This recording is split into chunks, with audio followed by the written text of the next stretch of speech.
kababayan. Ito yung sunod, mga kababayan. Dito tayo kay Yussi Claire Castro at kay Sara Duterte. Ano ba yan, Ken, kay Yussi Claire Castro at kay Sara Duterte? Ganito po yan, mga kababayan. Ha? Yung narinig ninyo, mga kababayan, sa balita na sabi ni Sara, hindi daw sila friend ni Yussi Castro. Ngayon, may sagot si Yusek, mga kababayan. Pakinggan ninyo, ha? May kumakalat na video ngayon sa social media ng Vice Presidente. Sabi niya, hindi ko best friend si Claire Castro. Wala akong best friend na ganyan mag-isip. Magbawasan yung BFF ninyo. Your thoughts? Totoo naman. Pakinggan nyo, ha, ang sagot ni Yusek. Wala daw siyang BFF, sabi ni Sara, na katulad kay Claire Castro kasi wala daw siyang BFF na ganyan mag-isip. Anong sagot ni Yusek? Real talk na real talk ito. Sapul na sapul si Sara dito. Pakinggan. Hindi kami pwede maging best friends. Ah. Kasi hindi rin ganun ako mag-isip. Kasi after taking the bar, after passing the bar, naging trial lawyer na po ako. Kaya Diba? hindi kami pwedeng parang mag-isip. Kita mo? At Kaya narinig mo, Sara, hindi kayo magiging best friend ni Yussi Claire. Kasi ikaw, siguro, di ko alam kung ilang take ka ng bar, lawyer ka lang. Basta may certificate ka lang na lawyer, yun na yun. Si Yussi Claire, isang take lang ng bar, trial lawyer na siya agad. Magkaiba nga naman talaga. Hindi kayo mag-best friend. Pareho kayong lawyer, in accordance with the certification, pero iba ang inyong function. Doon pa lang, sunog ka na. Pangalawa. hindi rin po ako corrupt. Kaya hindi kami pwede magpareho. Patay. Why emphasize on the trial lawyer? Iba po kasi yung mindset ko. Mag-trial, always evidence. Always evidence. Evidence-based. Yes, why emphasize on hindi kayo corrupt? Hindi kasi ako corrupt. Why are you trying to imply? Wala akong confidential funds. Ayun. Diba? Kaya magkaiba kami. May kumakalat na video ngayon sa social media. Kita nyo? Sapul na sapul si Sara. Hindi daw sila mag-BFF ni Yusek kasi wala daw siyang BFF na ganun mag-isip. Sabi naman ni Yusek, totoo naman talaga, hindi kami BFF. At saka, unang-una, isang take lang daw niya ng bar exam, trial lawyer na agad siya. Hindi niya alam, baka si Sara ilang take pa, ilang bar pa ang inattend bago naging lawyer. Pangalawa, wala daw siyang confidential fund. Pangatlo, hindi siya corrupt. 'Di ba? Kaya ngayon, mga kababayan, sunog. Kahit naman ako, mga kababayan, kung ako tatanungin, Kent, DDS ka ba? Di mo eh. Diyos ko. Ang layo-layo ko naman sa DDS na yan. Ito, mga kababayan, pakinggan nyo ang DDS. Ito. Ito pala si Miss Malu Tequia. Ma'am, where are you at? Si Malu, yung Miss kalaban ni Malu. Yussi Claire. Ayan, si Miss Malu, oo. Nakakatuwa si Miss Malu kasi DDS yan eh. Diba? Nag-guess ko yan sa TV, tinanong ko siya, Ma'am, DDS ka ba? Hindi naman ako talaga ganun, Ma'am, DDS ka, tigil-tigilan mo yan. Diba? Dapat mga matuwa ka, DDS ka, kasi for the very first time, may DDS na matalino. Diba? Ang hirap kausap ng mga DDS eh. Pero masarap mag-joke sa mga fans ni Duterte. Alam mo kung bakit? Kasi hindi sila napipikon. O baka hindi rin nila gets. Diba? Narinig ninyo? Dapat proud kayo na DDS kayo. Bakit? Kasi hindi kayo napipikon. Pangalawa, hindi yun nagigets. Diba? Yung sinasabi namin. Diba? Diyos ko, sabi nga nung Joker, dapat man proud ka eh. Kasi bakit? Ngayon lang ako nakakita ng DTS na matalino kasi matalino daw si Malu. Ay, Diyos ko naman. Ang taong matalino, hindi ganun kataba, oy. 'Di ba? Alam mo sa sarili mo na magkakasakit ka agad. Kung matalino ka, edi sana hindi ka magpapataba ng ganun. 'Di ba? At alam mo sa sarili mo na iba ang feedback sa iyo, bakit nagaganon ka? 'Di ba? Diyos ko. Kita niyo, mga kababayan, sa totoo lang na real talk po si Sara, sapul na sapul po si Sara. Mga kababayan.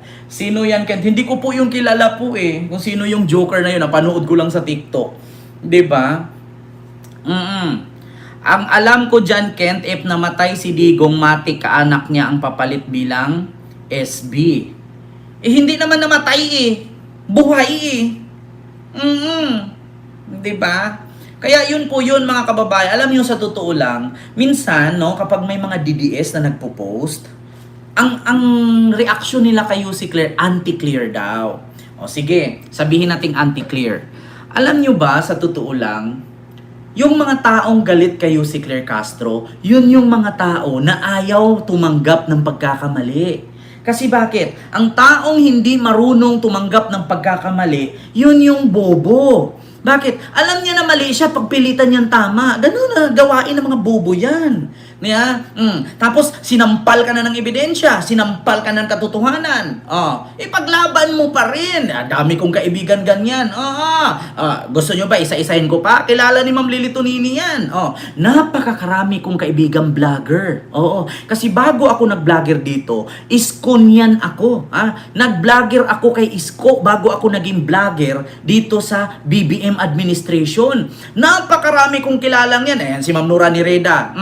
Mga kaibigan pa nga ni Ma'am Nura Nireda. Imposible hindi mo friend Ma'am Nura Nireda sa Facebook yon. Nagpo-post-post. Sabi ko, kawawa naman si Tatay Digong, hindi nakauwi. Grabe talaga si BBM. Anong kinalaman ni BBM sa hindi pag-uwi ni Digong? Ito mga kababayan, simple lang yan. Sa mga DDS na sinisi si PBBM kasi hindi nakauwi si Digong, ang sisihin ninyo si Sara. Bakit? Black na daw sila, sabi ni Ma'am Nura Nireda. Ito yan hindi na sana aabot ng tatlong interim request si Digong kung si Sara mismo lumapit kay PBBM. Kung lumapit siya doon kay PBBM, kinausap niya ang gobyerno ng Pilipinas na pumayag ang gobyerno na pauwiin si Digong, matagal na sanang nakauwi yan. Kasi ang hinihintay lang naman ng ICC, yung coordination ng Malacanang sa kanila na pumayag silang pauwiin si Digong. Pero hindi naman po pwede na si PBBM pang luluhod sa harap ni Sara. Inuna kasi ni Sara yung pride niya. Hindi siya marunong magpakumbaba. Ang sa tingin kasi niya sa sarili, tama siya. Tapos ngayon nagpapakapagod sila. Wala namang nangyari. Gumastos lang sila ng bilyon. Hindi pa rin nakauwi si Digong. Diba? Simple lang yan mga kababayan. Hindi na sana aabot ng 3 interim request. Diba? Kung pumunta siya ng Malacanang, kahit isa sa kanila, si Basti, si Pulong, either si Sara o di kaya si Hanilit, kung pumunta yan ng Malacanang or si Kitty, kinausap si PBBM, tulungan mo kami para mapabalik ang tatay namin, kahit dito nyo na siya ikulong sa Pilipinas, tanggap namin. Wala ni isa sa kanila ang pumunta sa Malacanang. Yun. Diba? Kaya ang dapat ninyong sisihin, yung mga anak. Kasi ang tataas ng pride. Pwede naman na sabihin doon, akala mo naman PBBM, wala tayong pinagsamahan. Naging kaibigan din naman tayo. Tandem naman tayo noong 2022 election. Ganun lang Kahit paplastikin mo lang si Marcos, Wala mga kababayan. Hindi nila ginawa. Kaya ang sisihin ninyo, si Sara, kasi si Sara ang nasa power. Biruin nyo gusto nyo pa maging presidente yan sa 2028 kung mismong tatay niya hindi niya magawaan ng paraan kung paano pauwiin, may power siya. Vice President siya, pangalawa sa pinakamakapangyarihan sa Pilipinas. Kung lumapit siya kay Marcos, kinausap niya, makipagsundo siya doon sa Philippine government na tulungan ang tatay niya, sang-ayunan at gumawa sila ng kasunduan na pauwiin. Pauwiin ang tatay niya at pumayag ang Malacanang dahil sa pagiging pagko-coordinate nila. Kaya nga sabi ni Kopman kung bigyan lang ako ng pagkakataon na makapunta sa opisina ni Marcos, bakit hindi? Kausapin ko si Marcos, pauwiin yung kliyente ko kasi matanda na. Pilipino din naman yan. Diba? Ganun lang kasimple Wala. Kasi ang gusto, sila ang tama. Ang gusto, sila ang masunod. Ano kayo, luluhod pang presidente sa inyo? Yabang kasi ang inuuna bago ang kapakanan ng pamilya. Kaya ngayon, mga kababayan, sa mga DDS na sumisigaw, gawing presidente si Sara, take note, pag naging presidente yan, maghihiganti lang yan sa nangyari sa kanyang tatay.